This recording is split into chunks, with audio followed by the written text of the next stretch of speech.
What could the 2025 Royals lineup look like? We'll dive into it in this edition of Locked On Royals.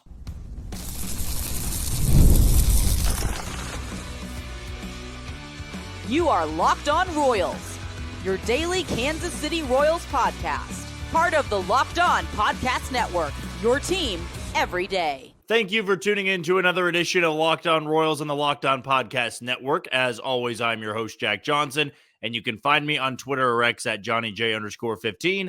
That's at JOHNYJ_15. You also can find us on wherever you get your podcasts. That can be Spotify, Apple Podcast, Amazon Music, Google Podcast, Run Odyssey, and YouTube. Just be sure to hit that follow button and subscribe. If you're a first-time listener and you want to know a little bit more about me and this show, I am based here in Kansas City. I work at Sports Radio 810 WHB, doing some hosting, co-hosting, and producing as well. But when it comes to this podcast, when you click on this link, you know that you're going to be getting 30 straight minutes of Royals baseball. Today's show is brought to you by FanDuel. You can start the season with a big return on FanDuel, where new customers can place a $5 bet, and you'll get started with $150 in bonus bets if you win your first $5 bet. Visit FanDuel.com to get started today. We're going to be continuing our free agent talk, our trade talk, our hypotheticals in today's episode, sprinkled in with a little bit of the Silver Slugger Award winners and Bobby Witt Jr. and Salvador Perez. And we'll close out today's show just with a quick thought on if the Royals should look into trading Maikel Garcia this offseason or if they should try to hold on to him. If you're wondering about some of our thoughts on a potential stadium and where it could be moved for, we'll probably address that in tomorrow's episode, as well as the news on where you can watch the Royals next year. Gonna wait till a little bit more information comes out on that, so that may or may not be addressed on Thursday or Friday. Definitely will probably have a few words on it, though, likely in tomorrow's episode, just because I had all of this lined up to talk about today. So if you're wondering about all that, and you may be wondering why we're not talking about it in this episode, probably going to get to it by the end of this week. But a fun segment I thought that we could open up with is dreaming a little bit on November 13th about what this Royals lineup can look like. And I'm hoping by maybe the beginning of December, I'm going to get a list together, at least fingers crossed on this. I want to get a list together of about 10 guys where not all of them are going to be Royals, but I could confidently say I think one or two or three of these guys will be a Kansas City Royal in 2025. I hope with more of the research, more of what's being said, I can get that confident by maybe re-upping this segment in December at some point and putting together a hypothetical lineup. Because right now, this is more so of who I think would be a good fit and who I think would be attainable. And it's so funny about this because I go back and forth on a couple of the free agents. One, I think I've gone back and forth on the most based off what's being said out there, the articles I read, is Anthony Santander. Like, I see him being a fit for teams like Toronto, and I've heard the Yankees before as well. I think the Braves have popped up for whatever reason. And then, like, once a week, you get somebody making a prediction that the Royals will be making a play for Anthony Santander in a 4-year deal. He's not in my projected lineup, but I'm going to say that it wouldn't shock me if down the road, once we get to December, we hear that the Royals are interested or in play for somebody like Anthony Santander. But for this lineup, I'm just going to go 1, 2, 3, 4, 5, so on and so forth down the lineup, and I'll tell you what position I would have them play. Number one, I believe it's going to be a new player, just because we've heard so much about the leadoff position, who they'd be going after, and I think that tip-off that we've seen, or the tip I just should say, about what the Royals are looking for, really narrowed it down to one guy, in my opinion. There could be somebody out there I'm not even thinking about, but who would be a leadoff hitter, who's on a losing baseball team, and who's an upgrade over Garrett Hampson, a right-handed guy that can play the infield and the outfield, though I believe J.J. Piccolo identified center field as a place he'd like this guy to play. That can also just be wishful thinking, because the guy I have is Taylor Ward leading off for this team. This is in my fun projection of a lineup. So Taylor Ward, I would have him leading off, and I would have him playing left field. What it would take to get Taylor Ward, I would think that any of the Chris Bubich, Alec Marsh, or Daniel Lynch, because when we heard JJ McCullough talk about locks for the rotation, when he got to the 5th spot, he said, well, Chris Bubich we've used as a starter, Alec Marsh can make starts, Daniel Lynch could be a starter. When I didn't hear lock right there, it made me think that, hey, maybe you are going to entertain some trade offers. And I think a Chris Bubich or an Alec Marsh or a Daniel Lynch with a little bit more thrown in could be enough to get Taylor Ward. Now, the Angels are still making moves like they're not going to be a bad team, but it also doesn't make much sense in what they're doing. Travis d'Arnaud, Jorge Soler, Kyle Hendricks, I really don't understand what the motive is. So that doesn't scream to me they're willing to sell off pieces, but they also need pitching.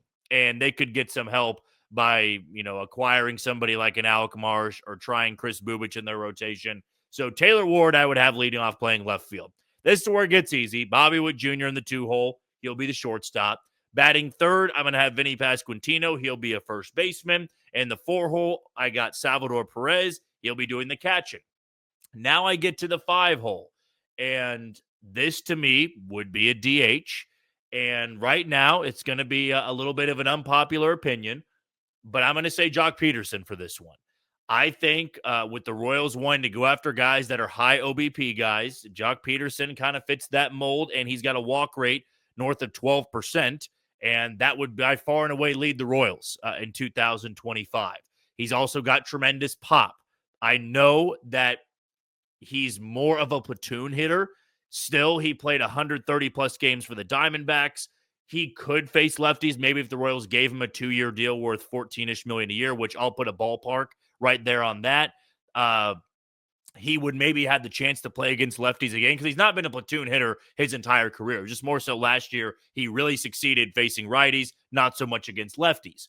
But I think the DH spot could go to somebody like a Jock Peterson or a Tyler O'Neill. And the reality is both of those guys are platoon hitters, right? Tyler O'Neill crushes lefties, can't hit righties. Jock Peterson crushes righties, can't hit lefties. Hey, in a perfect world, maybe you get both of them, but I don't think either of those guys would sign to only play half the time. And for Tyler O'Neill, just there's not a lot of lefties out there that, you face somebody in a 3-game series. I think almost, 9 times out of 10, you're getting 2 righties and maybe 1 lefty there, if not all 3 righties. It's rare when you see 2 lefties in one series or 3 lefties in one series. So Jock Peterson coming in, I think would be a nice DH option. I get he doesn't really play the field anymore, but the Royals like to push that a little bit. Unless Jock Peterson said, I don't want to play the outfield, then maybe the Royals would just be turned off by that and go for somebody like Tyler O'Neill or go for somebody like Anthony Santander, which one of the listeners brought up that his metrics are, I think, a little bit better than what Hunter Renfroe was out there in the outfield. But you're talking about the middle of the order bat probably being a DH. So I think it comes down to Peterson, Tyler O'Neill, or Anthony Santander. For my pick, I'm going to go Jock Peterson because of that high OBP clip, the walk rate that he has there, and you're facing a lot more righties than lefties. If he doesn't face lefties at all, okay, I'm putting Hunter Renfroe there as my DH option. And you can go maybe a little bit further than that and get more creative with going and signing somebody off the bench, or that could be a bench bat. That could be your right-handed, platoon guy that only faces lefties, and he's in the lineup when there's a lefty out there and Jock Peterson goes to the bench. But I'll have him as the 5-hole hitter. 6-hole hitter, I think you want to go back to a righty there. I think even with Peterson being a DH, I think we'd see Hunter Renfroe out there in right field. So Hunter Renfroe hopefully stays healthier. He would be my 6-hole hitter. 7 spot, I got Maikel Garcia. I think that's a really, really good spot for him. Not so much top of the order. I think he gives a little bit of the pop to the bottom part of the order, and he can play second base there. Do they go out there and replace Adam Frazier and Garrett Hampson with basically a recreation of those guys? Do they stay in-house with like a Javier Vaz or a Nick Lofton to be the super utility guys? I guess we'll have to wait and see on that a little bit. But Maikel Garcia is my opening day second baseman. Then I got Maikel Garcia, so you got that righty-lefty-righty look right there. Garcia is my third baseman, and then I got Kyle Isbell in the 9-hole playing center field. Where things could get interesting, if you really wanted to go above and beyond and you're valuing that high OBP look, who's to say the Royals still couldn't make a play for Lamont Wade Jr., who we talked about? There are pieces on this team to trade, and the Giants are a team looking to cut back on some payroll. You could capitalize on that. Maybe a Mike Yastrzemski or a Lamont Wade Jr. Mike Yastrzemski could make sense if you wanted to truly platoon Hunter Renfroe out there in right field. This to me, though, just feels like if you are going to platoon, maybe it'd be Hunter Renfroe and MJ Melendez if you choose to still hang on to MJ. But those would be the two big bets that I think the Royals could go for. Taylor Ward really fits what the Royals are looking for, and they were interested in him in the deadline, or at the deadline, excuse me.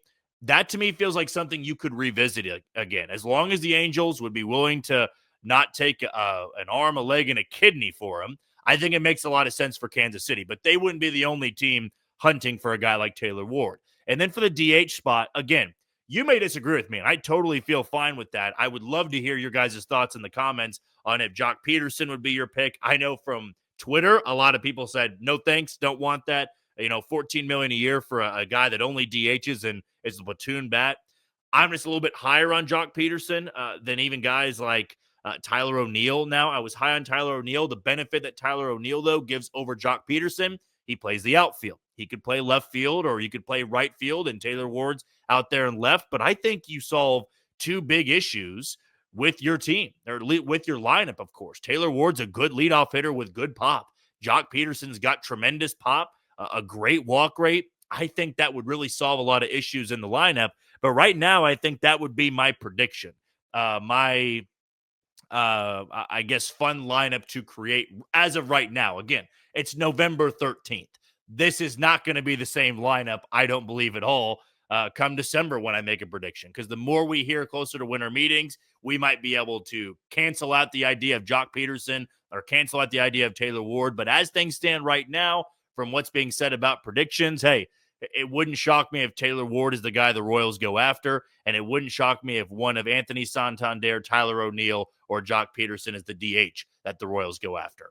All right, we're going to take our first break of the show. When we come back, Bobby Witt Jr. and Salvador Perez win the Silver Slugger Award. Just another accolade to Bobby Witt Jr.'s historic 2024 season, and the fifth Silver Slugger Award for Salvador Perez. We'll talk about that next on Locked On Royals. You are tuning to Locked On Royals on the Locked On Podcast Network. I'm your host, Jack Johnson, and you can find me on Twitter or X at JohnnyJ_15. Want to give a shout out to our first sponsor today in SelectQuote. The World Series, Super Bowl, the Olympics. The world's top athletes get to play in these top-level sporting events thanks to one thing, teamwork. And teamwork can also protect your financial legacy and your family's future. SelectQuote's licensed insurance agents are the perfect teammates when shopping for customized, affordable life insurance. They can find you the right policy to keep your financial legacy safely in your family's end zones. In sports, winning is everything. That's why you always need a good strategy to keep you moving toward the goalpost. Winning strategies for life are just important. And that's why on my team, I have life insurance through SelectQuote to protect my legacy and my family's financial future. Get the right life insurance for you for less at SelectQuote.com/lockedon. Go to SelectQuote.com/lockedon today to get started. That's SelectQuote.com/lockedon. We got the news a little bit later on last night that Bobby Witt Jr., surprise, surprise, won another award. This time the Silver Slugger Award. And I believe when we brought up that he was a finalist for the Silver Slugger Award, we said that was one of the awards that he was going to be able to run away with, just because by far and away, he was the best offensive shortstop in the American League. It really wasn't that close when it was all said and done. I mean, he won a batting title, for God's sakes, at shortstop. That's not going to get you second place in the Silver Slugger race. But one of my coworkers and host of The Zone out there, in Jason Anderson, had a great tweet last night when it came to Bobby Witt Jr. Alex Rodriguez was the only shortstop in Major League Baseball history for a career to have a batting title, Gold Glove, and a Silver Slugger, and Bobby Witt Jr. just did that in the same season. Truly a ridiculous feat for Bobby Witt Jr., and the only unfortunate part about it is that he is not going to win the MVP award. And we've already told you that. We already feel pretty strongly that Aaron Judge is going to win that award. But to finish second in MVP voting, you get the Royals an extra draft pick. and you get a batting title, you get a Gold Glove award, and you get a Silver Slugger award. It's hard to find more well-rounded seasons than what you just had right there. The season that Bobby Witt Jr. put up is really unlike anything we've ever seen in Kansas City. And this is no disrespect to what George Brett was able to do in winning the MVP award. No disrespect whatsoever.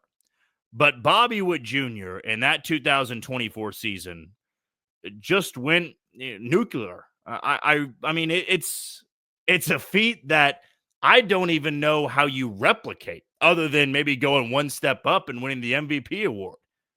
I mean, the 161 games he played in, those were the only 161 he could because the Royals decided to rest him on that final game of the year. Maybe it was the second to last game of the year right after the Royals had clinched. He had 211 hits on the year. He hit 332. That led the league in OPS of 977, an OPS plus of 171. He was elite defensively, if not the best defender in all of baseball, certainly at shortstop, of course, and winning the Gold Glove. I would be hard-pressed to find a more well-rounded season than what Bobby Witt Jr. put up. In Royals history, I think really it's down to him and George Brett, but even Bobby Witt Jr. was able to add on 31 stolen bases, and he got caught 12 times. I mean, if that's one area you wanted to improve a little bit, I wouldn't fight you on it because that was an issue at some point in the year where he was getting caught stealing too many times.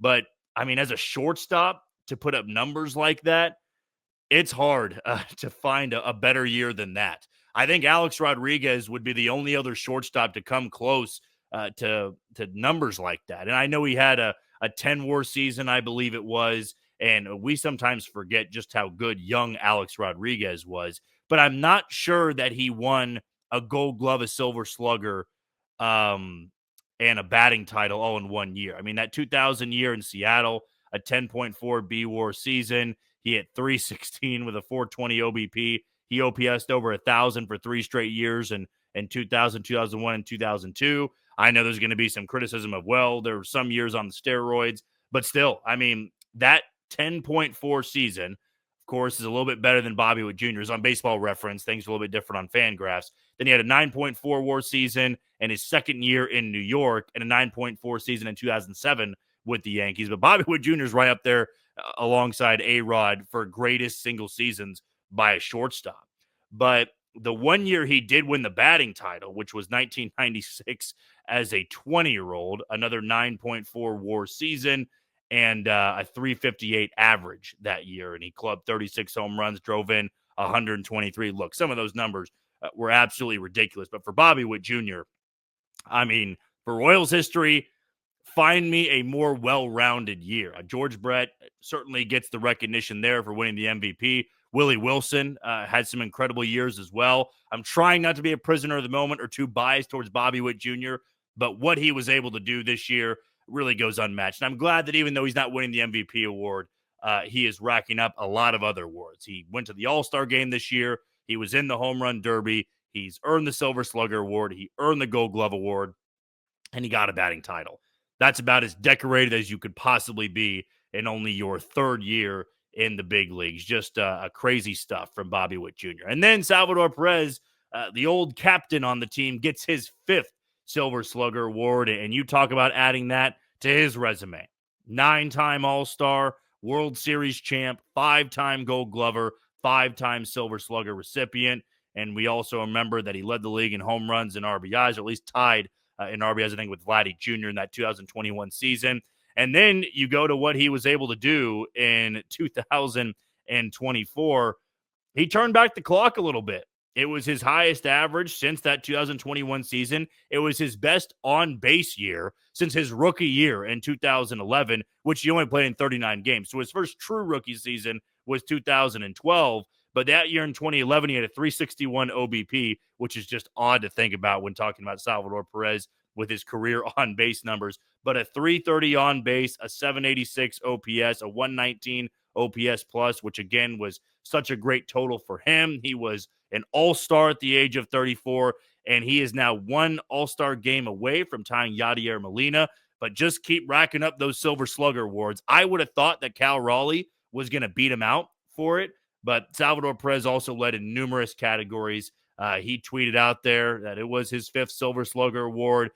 Great for him. And hopefully this is not the last time we see Salvador Perez be so great offensively. He is one of the marvels of the sport. I know there's some people that don't consider him a Hall of Famer. I know he's a shoo-in to be a Royals Hall of Famer. He probably still has a little bit of a ways to go to be a true Hall of Famer in Cooperstown, but baseball loves him. He's a Royals icon, and he just continues year in and year out to add to that trophy room that he has somewhere in his house, because there's a lot stacked up there now, and the Gold Gloves, the Silver Slugger Awards, the All-Star games, the playoff wins. It was great to see him back in the postseason as a member of the Royals, and hopefully we don't need to wait longer than just one more year for him to get back into the postseason and maybe further than the ALDS this go around. We're going to take our final break of the show. When we come back, let's talk about Maikel Garcia for a little bit. Is it the right idea to hang on to him in hopes that he does bounce back from a lowly 2024, or is it time to move on from him and see if they can get value for a guy that may be better suited as a shortstop? We'll dive into that next on Locked On Royals. You are tuned into Locked On Royals on the Locked On Podcast Network. I'm your host, Jack Johnson. You can find me on Twitter or X at JohnnyJ_15. Want to give a shout out to our title sponsor in FanDuel. Get ready to tackle the NFL action with FanDuel, America's #1 sportsbook. Because right now, new customers can bet $5 and get $150 in bonus bets if you win. The FanDuel Sportsbook app gives you everything you need to place live bets on the NFL all in one place. So when you get a hunch in the middle of the game, you can check out the latest stats, view live play-by-play, and so much more on the same page where you place your bets. Just visit FanDuel.com to join today. You'll get started with $150 in bonus bets if you win your first $5 bet. That's FanDuel.com. Never waste a hunch and make every moment more with FanDuel, an official sportsbook partner of the NFL. And looking at some of the picks that I can make on FanDuel for either later on tonight or tomorrow. I'm going to go with tonight here. I'm going to take the over on points in the Celtics-Nets game, but I'm going to go with Jason Tatum for the over on points for that game. But do so over at FanDuel. All right, for our final segment, as we teased a little bit, we're going to talk about Maikel Garcia. If the Royals should hang on to him, if you were tuned into our first segment and you didn't skip it, we have Maikel Garcia in our opening day lineup and at third base for 2025. It's not to say that's a guarantee, and I do think it's far from a guarantee that he's the starting third baseman opening day 2025. What is interesting about Maikel Garcia is there's a lot of tools that I think other teams would love to try and mold.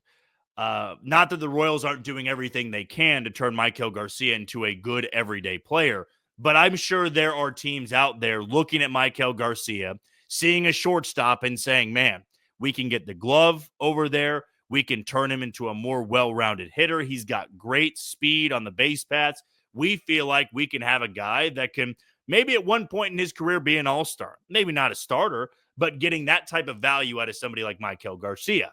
And as I've done this with a few players in my time doing this podcast, being a Royals fan in general, there's always certain guys out there where I think, man, they're going to go elsewhere and really tap into that potential. Now, in the last 5 to 6 years, it just felt like that was a given because the Royals weren't very good. And when they made a trade with somebody, that team was usually buying.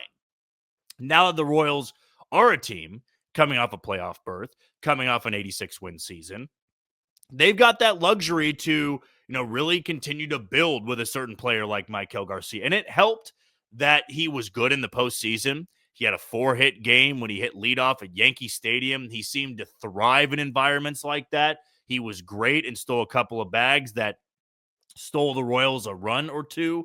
And I thought he played really good defense over at third base. There were a couple of clutch moments that he had in icing some of the games.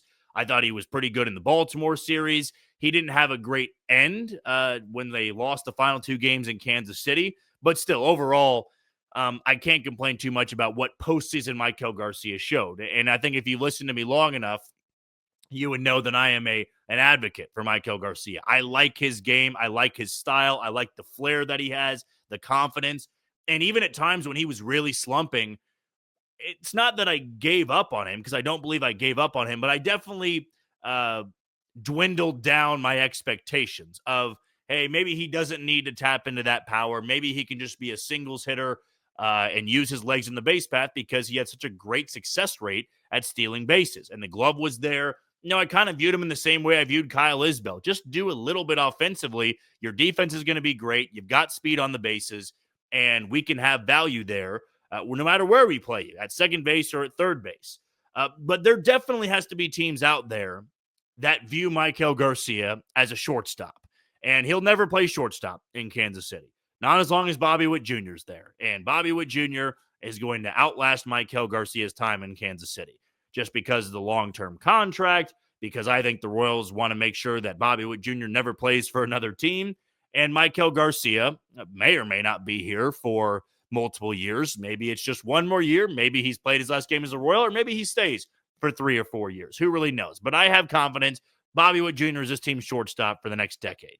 And that's where you could leverage the trade value of Maikel Garcia of, hey, look how good he is at third base. He wasn't even a third baseman at the minor league level. He's a shortstop, and he's flexible, right? He can play at second base. He can play third. He probably can play some outfield. He played right field in 2024 at one point. He can do it. He's that athletic. I think he does have a average to slightly above average armor. At least it can get there.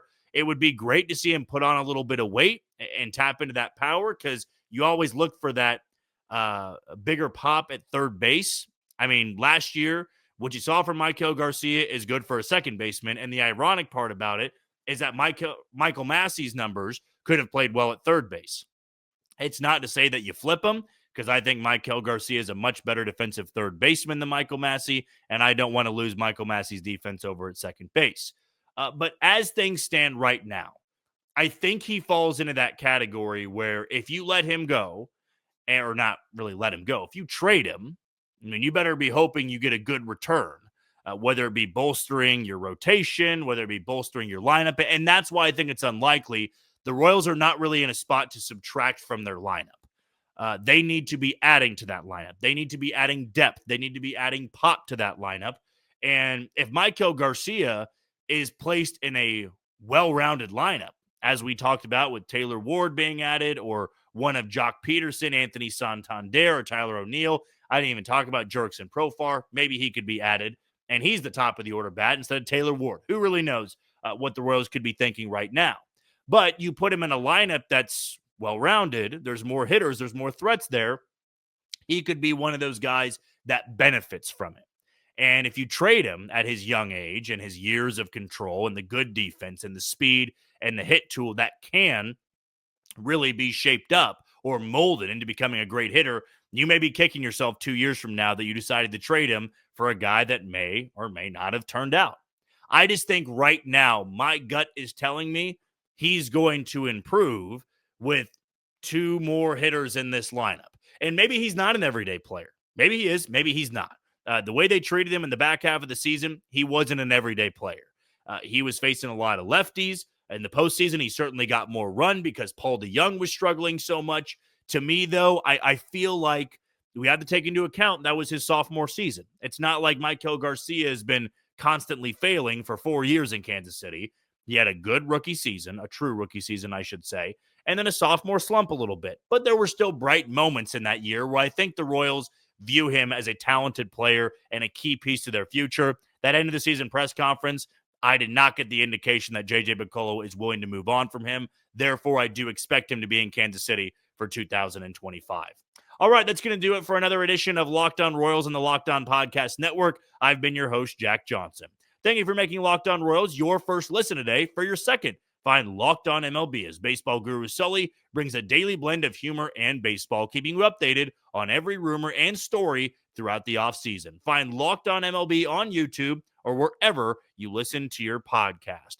Tomorrow, we're going to have another breakdown of some potential free agents and maybe more guys the Royals could look into moving this offseason. That'll all be tomorrow on Locked On Royals, but until then, you take it easy, Kansas City.